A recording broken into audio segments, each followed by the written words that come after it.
Okay, let's move on to the next speaker, Professor Sis. So Professor Sis Langsha is from University of Copenhagen, and so he is giving us a talk about reanalyzing 4 large RCTs within intensive care using TMLE. Let's welcome Professor Sis Lang. Of course, I will start also with thanking Andrew and everybody for inviting. It is absolutely wonderful to be back in Beijing. So the title lost a few words. I ran into some GDPR related data reuse things, so it came from 4 to 3 RCTs. But I think the message still stands. So this work is part of what we are doing in what we call the Joint Initiative for Causal Inference. It's a collaboration between Peking University, Oxford University, UC Berkeley, University of Copenhagen, and the Danish pharmaceutical company Novo Nordisk. What we want to do is that we want to advance the use of, in particular, causal inference and observational data in drug development or maybe clinical guidelines development. One of the tools in the toolbox is the causal roadmap, which I will highlight, sort of give you an overview of. The principles around the causal roadmap, which was in particularly advocated by the UC Berkeley people, Mayer Peterson, Mark van der Laan, etc., is that you should do it like this. Any analysis should start by, sort of back to the estimate discussion, that you phrase what, in causal terms, is actually what you want to address. Then you look at the kind of data I have. Well, how was it collected? What are the holes? Where the selection biases going on, etc., etc. Then you use the mathematics, all the mathematics we have, to, given the particular data and its collection, and the particular precise question we formulated through our causal inference, what is the most efficient way of estimating exactly that quantity? And that's where the targeted maximum likelihood comes in. If you want the intuition, then remember, try to think of it like this. Last time you did a multiple regression, linear regression, whatever, there was probably one covariate, the treatment allocation, which was incredibly important. That was maybe the alcohol or the treatment, the one we spent all the money on. And there were loads of other variables that were just control variables to control for confounding or risk prediction or stuff like that. Did you tell the software which one that was the really important one and which ones that were just control variables? No. A multiple regression just evenly, in some sense, through the likelihood function, distributes the information to all of them. It doesn't, what you would like it to do actually, to say, I want to use as much as possible of the information on the relevant covariate and only enough on the auxiliary ones for them to serve their purpose. At a very intuitional level, that is what the targeted maximum likelihood is doing. It is doing this by harvesting on machine learning methods. I'm having this switching problem again, and I probably clicked the wrong button. So it's most certainly my fault. The idea is that you find out where you need to be able to predict from all your observation of all your data. And then you want to harvest the most efficient way, because really any statistical model will have a component somewhere that is about prediction. Try again. And there you need to use the best possible part, the best possible way of predicting. Sometimes that can be a parametric models. Sometimes it might be some machine learning based method. The super learner, which is part of the TMLE framework, is to say, well, if one person is good at If 4 persons are better at guessing than 1 person, which seems to be an observational fact, then maybe the same goes for algorithms and for machine learning algorithms. So why not try to use multiple learners and then just cross-validate which one is most precise in this particular setting. The beauty of doing it like this is that instead of fine-tuning your choice of learners to the actual data you get, which could give problems, because we are talking randomized studies. So you wouldn't be able to pre-specify, or there's going to be a problem here. So what you can do, because we want to keep on all the good way of doing trials that we do in RCT, including pre-specification. Therefore, we need a method that can search for the right predictor without invalidating pre-specification. So that is essentially what the superlearner is offering. You are including a number of different learners. It will predict using all of them, and then cross-validate to figure out which one is most efficient, and then it will do a weighted average according to this the strength of prediction to provide the best one. Okay, so that was in a short presentation what the TMLE framework and the superlearner are doing. A clearly defined causal contrast, and then a lot of machine learning or parametric model based underneath the hood. The whole thing is implemented in an R package, TMLE. And if you go through the theoretical properties here, it will tell you that not only are you, it will tell you that you will be able to you will have all the normal good properties of a classic RCT analysis, type 1 error control, etc. But you will potentially have a power boost, efficiency boost. And that is because, again, intuition, right?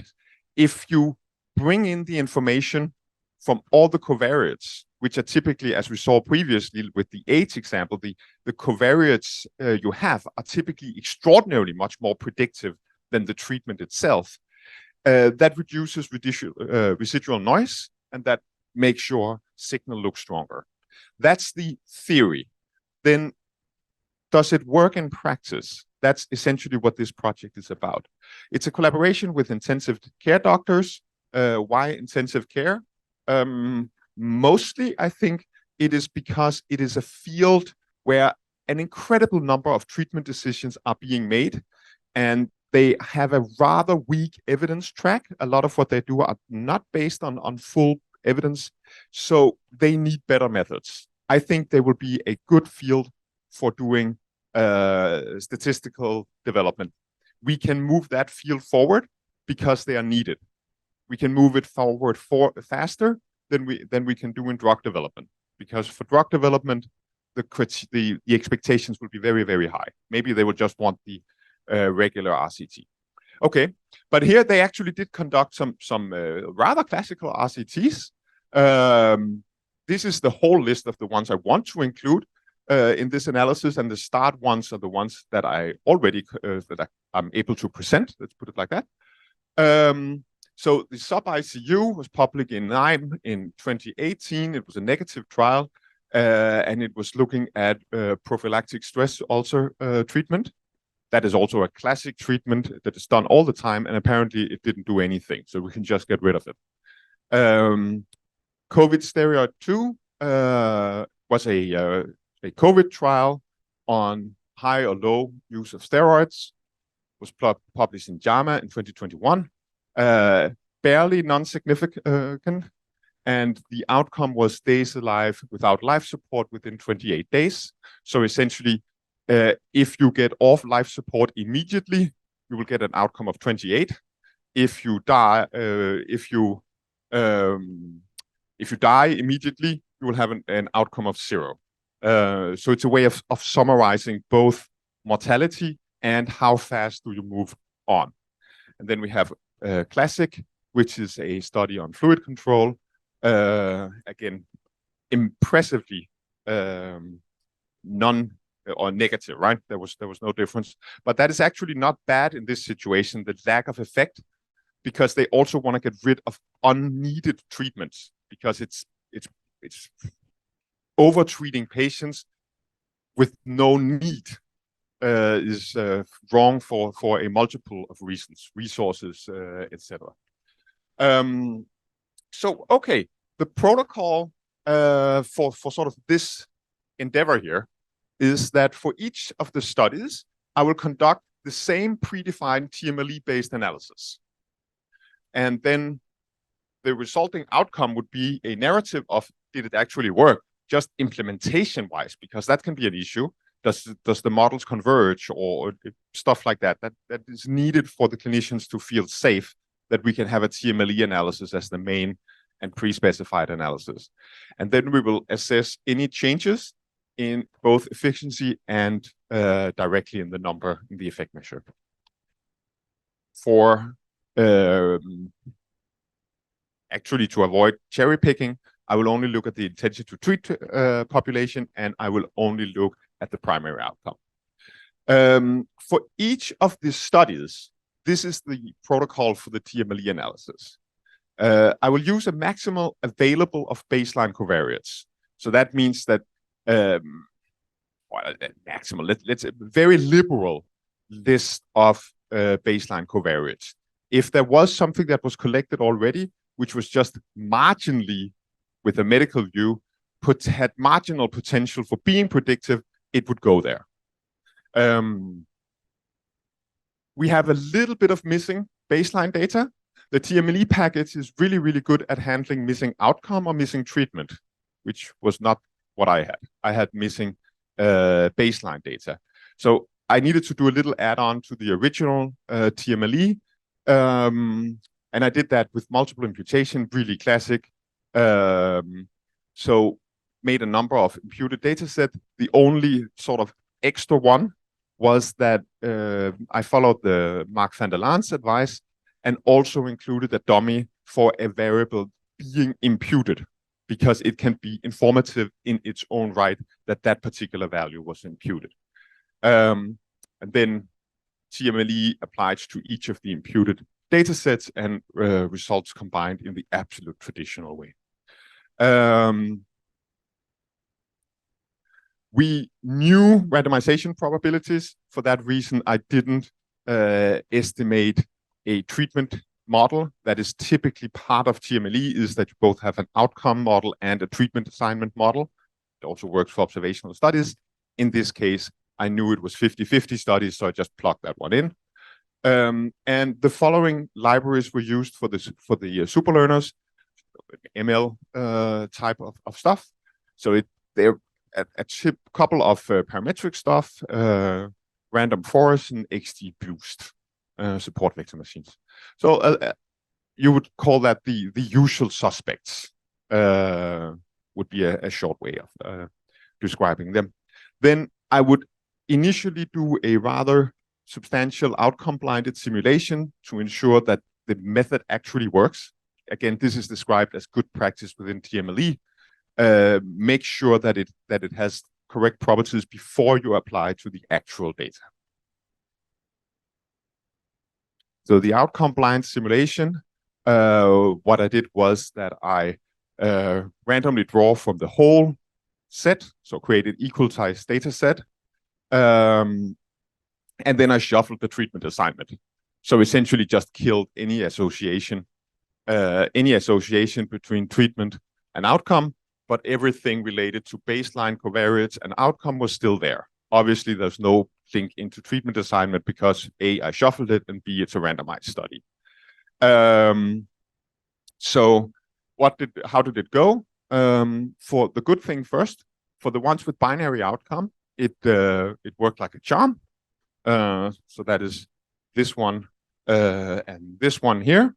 You see we have all the simulations completed. The mean estimate should, of course, be 0, because I enforced that there was no treatment effect.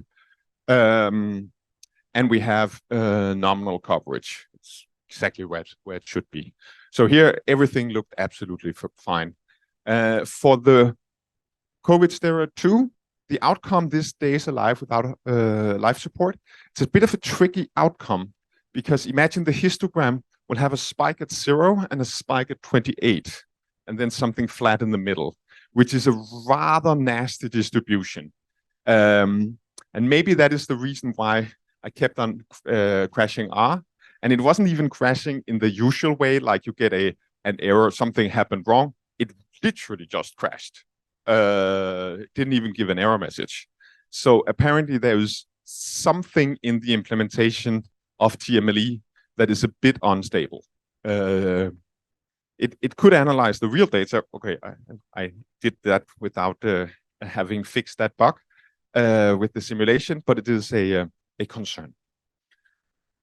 How about our results? What did we get? Let's try to look at the studies one by one. So for the sub-ICU, where the effect estimate was a relative risk, we initially estimated as 1.02. TMLE was slightly below. The confidence intervals for the TMLE, they got a sliver tighter, which is according to theory. Then the p-value increased, but that's of course because the effect estimate was much closer to neutral. And that is not necessarily a bad thing, because quite a lot of the effort in the TMLE is on debiasing. So a little bit of move in that is not necessarily wrong. But it does explain why, even though it was more efficient in standard error terms, the p-value went up. For the risk difference in the classic trial, one on fluid control, again, negative trial. We had a minute change in the estimate, but essentially nothing.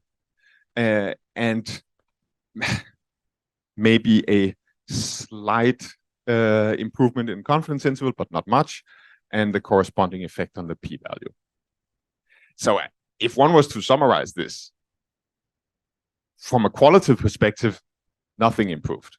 I mean, these results are the same. Then for the COVID steroid, with the caveat that it did crash on some of the simulations, it didn't crash on the real analysis. We got an improvement of 1.3 days in the high doses steroid group compared to low doses. If that's a lot or a little, I don't know. But there was also a little bit of improvement in mortality in the same direction. But it is an improvement.